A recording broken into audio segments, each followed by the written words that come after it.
विद्यार्थीगण कृपया ध्यान दें। आज मुलाकात होगा सीरीज संख्या 11 से। जैसा कि आप लोगों को पता है, पता नहीं है तो भी पता कर लीजिए, रटना बिल्कुल मना है।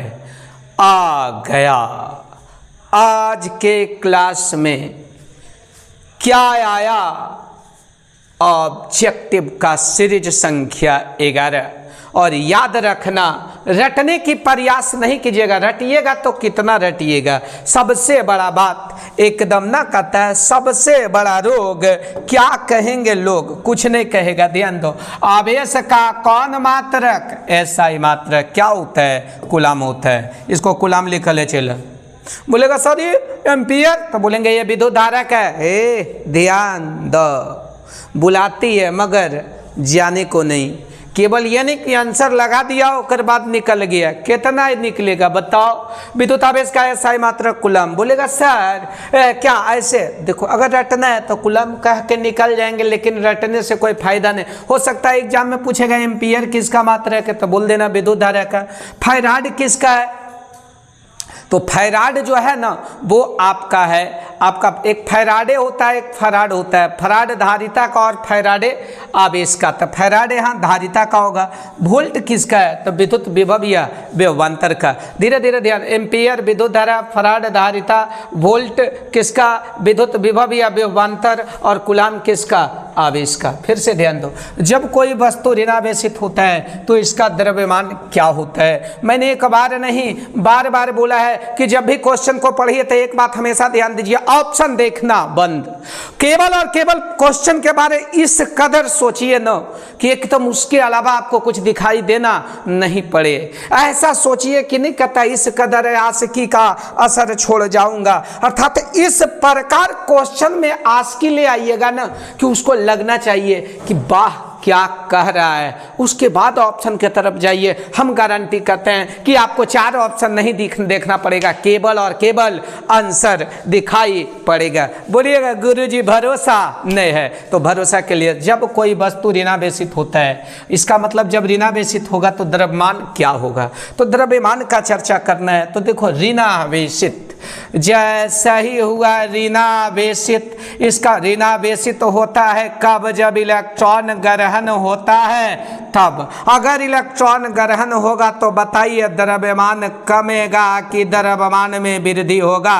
तो आपका जवाब आएगा गुरुजी द्रव्यमान में वृद्धि होगा। अरे भैया इलेक्ट्रॉन का ग्रहण देखिए तो डायरेक्ट ऑप्शन है, इकुल देखे के जरूरत भी नहीं पड़ा। केवल ऋणावेशित के बारे सोचे तो दिमाग में लाया कि इलेक्ट्रॉन ग्रहण होगा तो द्रव्यमान में वृद्धि होगा। अल्लाह भी खुश, मोहल्ला भी खुश। अब इधर मिलते हैं। देखो, कहता है कुलाम बल है। याद रखना, कुलाम बल केंद्रीय बल भी होता है और विद्युत बल संरक्षी बल। याद रखना, कुलाम बल के जैसा ही मामला आया तो याद रखना ये केंद्रीय बल होता है। कौन बल होता है? केंद्रीय बल। ऐसे शॉर्ट करवाएंगे तो पता चल जाएगा। और आपका विद्युत बल भी होता है। कौन बल? विद्युत बल। और गलती से एगो और रहता संरक्षी बल। तो ये तीनों रहता तो आंसर ऑल हो जाता है। तो बोलेगा कुलाम बल कौन सा बल है? तो जवाब आएगा कुलाम बल केंद्रीय बल भी है, विद्युत बल भी, अर्थात इसका आंसर हो जाएगा ए एवं बी दोनों। आगे फिर इसको बढ़ाते हैं। कहता धातु ए से बने गोले को, एकदम क्या बोले, क्वेश्चन देखिएगा ना तो चारों ऑप्शन देखे के कोशिश नहीं करना। पहले क्वेश्चन के बारे सोचिएगा, ऑटोमेटिक केवल और केवल आपको आंसर और ऑप्शन दिखेगा। आपको ज़्यादा कुछ करने की आवश्यकता नहीं है, भरोसा नहीं है। कहता है धातु के बना हुआ गोला है। बोलेगा धातु का बना हुआ गोला ए है। याद रखना, धातु का बना हुआ गोला ए है, को धन आवेश दिया। ए बराबर के द्रव्यमान के धातु का एक बी गोला है, उतने ही परिमाण का ऋणावेश दिया जितना कि उस पर धनावेश ए को दिया गया था। अब चुपचाप रहो। अब अस्थिर होकर इसको बोलेंगे कि 2 गो गोला है धातु का। एगो गोला ए है, ए का द्रव्यमान अगर एम है तो एगो और गोला संख्या बी है, इसका भी द्रव्यमान एम है। अब इसको कुछ करना नहीं है। अब क्या किया, ए पर जितना ए को धनावेश दिया, ए को धनावेश दिया, अर्थात जैसा ही पॉजिटिव किया तो इलेक्ट्रॉन त्याग हुआ होगा उतना ही, और त्याग हुआ होगा तो द्रव्यमान में कमी होगा, द्रव्यमान क्या होगा, कमेगा। ओहो, ये तो कन्फर्म हो गया कि ए का द्रव्यमान कमेगा। अब कहा फिर बी गोला के उतना ही द्रव्यमान था, तो बी को क्या किया है बाबू, बी निगेटिव कर दिया। निगेटिव तो इलेक्ट्रॉन ग्रहण हुआ है, इलेक्ट्रॉन ग्रहण हुआ है तो द्रव्यमान में वृद्धि होगा। बोलो द्रव्यमान में क्या होगा, वृद्धि होगा। अब वृद्धि होगा अर्थात इसका मतलब क्या हुआ कि ए और बी अब भी दोनों बराबर नहीं भैया, ए का द्रव्यमान कम जाएगा और बी का बढ़ जाएगा, अर्थात this is the wrong number. बोलेगा ए का द्रव्यमान बढ़ जाएगा, देखो ना ए पॉजिटिव हुआ, इलेक्ट्रॉन त्याग तो कमेगा। बोलेगा गोला बी का द्रव्यमान घट जाएगा, हम बोलेंगे ये तो रॉन्ग नंबर है भैया, गोला बी निगेटिव न हुआ है, एक पढ़ के देखो ना, गोला बी निगेटिव हुआ है, इलेक्ट्रॉन ग्रहण होगा तो द्रव्यमान में होगा, वृद्धि होगा, अर्थात इसका आंसर कौन सही होगा, डी। अगर समझ में आया तो कमेंट बॉक्स में यस, और नहीं समझ में आया है तो कमेंट बॉक्स में नो। आपको बताए होंगे स्वच्छ आकाश का विद्युतशीलता, याद रखना कौन शीलता, विद्युतशीलता का मात्रक बताइए, तो बोलेंगे देखो जब से तुझे मैंने देखा सनम, विद्युतशीलता को जैसे देखना सनम तो याद कर लेना, इसका SI मात्रक कूलम स्क्वायर बटा न्यूटन मीटर स्क्वायर होता है, या आपको और कहीं पे लिखा रहेगा फराड मीटर इनवर्स 1। जैसी इसका नाम आएगा इसको बोलेंगे तू जब मुझको पुकारे, तो बताना कि या तो कूलम बटा न्यूटन मीटर स्क्वायर होगा या फराड मीटर इनवर्स 1 होगा। तो बोलो तो कौन है, फराड मीटर इनवर्स 1। नहीं लग रहा है कि ओके है, ओके है तो आगे मिलते हैं। एक पृथक कारक चालक को धनावेश दिया जाता है तो इसका द्रव्यमान क्या है। अगर ये कोई चालक है, याद रखना इसको क्या किया है, पॉजिटिव, क्या बोले हैं, क्वेश्चन को इस कदर पढ़ो कि चारों ऑप्शन देखने की जरूरत न पड़े। जैसे पॉजिटिव किए तो इलेक्ट्रॉन का त्याग, और इलेक्ट्रॉन का त्याग तो द्रव्यमान क्या होगा, घटेगा, द्रव्यमान घटेगा।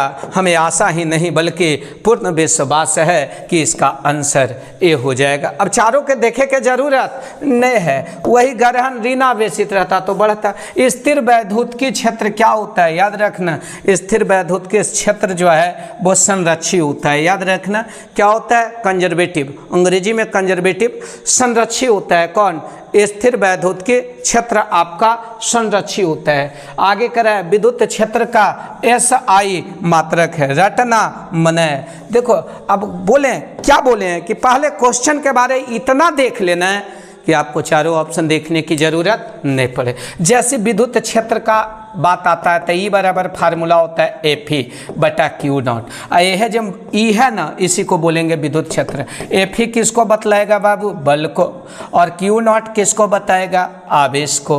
अब देखो चुपचाप, एकदम चुपचाप बोलेगा बल है, बल का कौन मात्रक, SI मात्रक क्या होता है, न्यूटन। अरे बल का SI मात्रक न्यूटन, बल का SI मात्रक न्यूटन, आवेश का SI मात्रक कूलम। ये क्या आ गया राजा, न्यूटन कूलम इनवर्स 1 या न्यूटन बटा कूलम। बोलेगा ये कैसे आया गुरुजी, नहीं कुछ था, कूलम पर पावर 1, नीचे पावर प्लस में तो ऊपर जाके माइनस में। हमें आशा ही नहीं बल्कि पूर्ण विश्वास है कि मामला खलास हो गया। आगे करें विद्युत क्षेत्र, बल क्षेत्र का मात्रक है। देखो विद्युत बल क्षेत्र का मतलब है समझना है, विद्युत क्षेत्र, कौन क्षेत्र, विद्युत क्षेत्र। याद रखना विद्युत क्षेत्र का 3-4 गो मात्रक हम बताएंगे राजा, घबराना नहीं है। विद्युत क्षेत्र का मात्रक तो विद्युत क्षेत्र का मात्रक न्यूटन बटा मीटर वोल्ट बटा मीटर अर्थात वोल्ट मीटर इनवर्स बन डाइन सेंटीमीटर क्या होगा, यही बात हम लोगों को जानना है। याद रखना, एक पहले के क्वेश्चन में बताए थे विद्युत क्षेत्र का मात्रक Fe बटा क्यू नॉट होता है। गौर से, Fe किसको, बल को, क्यू नॉट किसको, आवेश को। बल का मात्रक क्या होता है, न्यूटन, आवेश का कूलम, मिला दिए तो आ गया न्यूटन बटा कूलम।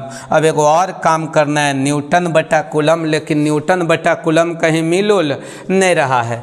तो अब क्या होगा, देखो इसको मीटर से गुना और मीटर से भागा कर देंगे। याद रखना, न्यूटन मीटर से गुना और मीटर से भागा, और ये पहले से एगो देखो मीटर से गुना और मीटर से भागा कर देंगे। देखो ना एकदम आराम से समझ में आएगा। इधर गुना कौची कर देंगे, ये पहले से पीयर की कूलम है ना बउआ, कुछ नहीं किया, समान अंक से गुना और भागा करने पर कोई फर्क नहीं पड़ता है। याद रखना, न्यूटन गुना मीटर को जूल कहते हैं। आपसे ऑब्जेक्टिव पूछेगा न्यूटन इंटू मीटर को क्या कहते हैं, जूल। बोलेगा न्यूटन इंटू मीटर को क्या कहते हैं, जूल। तो ये क्या आ गया बाबू, जूल, और ये बटा कौची आ जाएगा, मीटर अगुना कूलम। एगो बात और याद रखिएगा, जूल बटा कूलम को, याद रखना, जूल बटा कूलम को वोल्ट कहते हैं। याद रखना, जूल बटा कूलम को वोल्ट, कुछ नहीं करते हैं। न्यूटन बटा कूलम तो आप पहले ही से जान रहे थे। इसको और अच्छा से लाने के लिए मीटर से गुना और मीटर से भागा, न्यूटन इंटू मीटर को जूल कह दिए, अर्थात इसके जगह पर रख दिए जूल। नीचे कौन बच गया, मीटर गुना कूलम, और जूल बटा कूलम को वोल्ट कहा जाता है। याद रखना, जूल बटा कूलम को क्या कहा जाता है, वोल्ट। तो इन्हें पियर की हो गए वोल्ट, और नीचे उजर की बच गया कौची, मीटर। तो यही तो लिखा गया, वोल्ट मीटर इनवर्स वन, या वोल्ट बटा मीटर। तो तमाम गवाहों और सबूतों को मद्देनजर रखते हुए इसका आंसर बी दिख रहा होगा। इधर में 3 ऑब्जेक्टिव और निकलने का चांस है। न्यूटन बटा कूलम किसका मात्रक है, तो विद्युत क्षेत्र का, या विद्युत बल क्षेत्र का, या विद्युत क्षेत्र रेखाएं का, सबका मतलब सेम होगा। अब तो आपसे पूछेगा न्यूटन बटा कूलम को क्या कहा जाता है, तो न्यूटन बटा कूलम को वोल्ट बटा मीटर भी कहा जाता है। क्यों, क्योंकि मीटर से गुना मीटर से भागा कर दिए तो न्यूटन गुना मीटर बटा मीटर गुना कूलम। न्यूटन गुने मीटर को क्या कहेंगे बउआ, जूल। तो जैसे जूल रखें तो जूल बटा कूलम को क्या कहा जाएगा, वोल्ट। एक ऑब्जेक्टिव और पूछेगा कि न्यूटन इंटू मीटर को क्या कहा जाएगा, तो जूल, और जूल बटा कूलम को वोल्ट। तो यहाँ से वोल्ट बटा मीटर आ गया। यह देखिए, देखो, मगर प्यार से इसको बोलेंगे, तुमको निगाहों में इस कदर बसा लेंगे। निम्न में कौन विद्युत क्षेत्र का मात्रक नहीं है। देखिए, गरियाएंगे ना तो कहेगा ना कि गरिया रहा है, बोलेगा का है, तो विद्युत क्षेत्र का 2 मात्रक हम लोग देख चुके हैं। राजा, राजा हो राजा, एगो तो क्या देखा है, न्यूटन बटा कूलम। एकरे में एगो और कौची देखा होगा, याद होगा, एगो देखा है वोल्ट बटा मीटर, और कौची है, जूल कूलम इनवर्स वन। अच्छा, एक तो एजे पर ही आंसर हो। देखो ना, एगो क्या है, न्यूटन बटा कूलम, आ एगो एजा से देखे तो बउआ ई कौची हुआ, जूल, आई कौची है, coulomb inverse one metre inverse one, आ एगो क्या है, वोल्ट बटा मीटर। तो देखो, अभी देखो, न्यूटन बटा कूलम, ई वाला स्टेप पर देखो तो कौची होगा, जूल कूलम इनवर्स वन और मीटर इनवर्स वन, और एक और कौची है, वोल्ट मीटर इनवर्स वन। तो देखो तो बउआ, newton coulomb inverse one, volt metre inverse one, और joule coulomb inverse one metre inverse one. ये अभी तो बताया। बोलेगा कैसे सर, तो हम बोलेंगे रे मुँह जाओ सही, वोल्ट मीटर इनवर्स वन है ना, अब वोल्ट को क्या कहते हैं, याद रखना, जूल बटा कूलम। आई कूलम ऐसे कर देवे, यानी मीटर इनवर्स वन रहिए गए, तो क्या आएगा, जूल कूलम इनवर्स वन और मीटर इनवर्स वन। और बोलेगा sir joule coulomb inverse one, तो बोलेगा ये तो वोल्ट होता है बउआ, अर्थात ये विद्युत क्षेत्र का मात्रक नहीं है। बोलो, न्यूटन बटा कूलम, वोल्ट बटा मीटर। वोल्ट बटा मीटर को अगर हम कर देंगे जूल बटा कूलम, यहाँ से एक और ऑब्जेक्टिव पूछेगा कि जूल बटा कूलम को क्या कहा जाता है, तो जूल बटा कूलम को वोल्ट कहा जाता है। अगर कन्फ्यूजन दूर हुआ। तो बताइए इसका आंसर क्यों ये हुआ, जो आपको आप लोगों को पता है तो अच्छा, और नहीं पता है तो और अच्छा। ये क्यों हुआ? क्योंकि जूल बटा कूलम को क्या कहते हैं? वोल्ट कहते हैं। अब वोल्ट किसका मात्रक है? विद्युत विभव का। अरे किसका? विद्युत विभव का। आज का कहानी यहीं पे एंड हुआ। अगर जो भी विद्यार्थी लास्ट तक वीडियो को देखे हैं तो लास्ट में आप बताइए तो कि कैसा लगा। अधिक जानकारी के लिए मिलेंगे अगला वीडियो में, तब तक के लिए बाय बाय।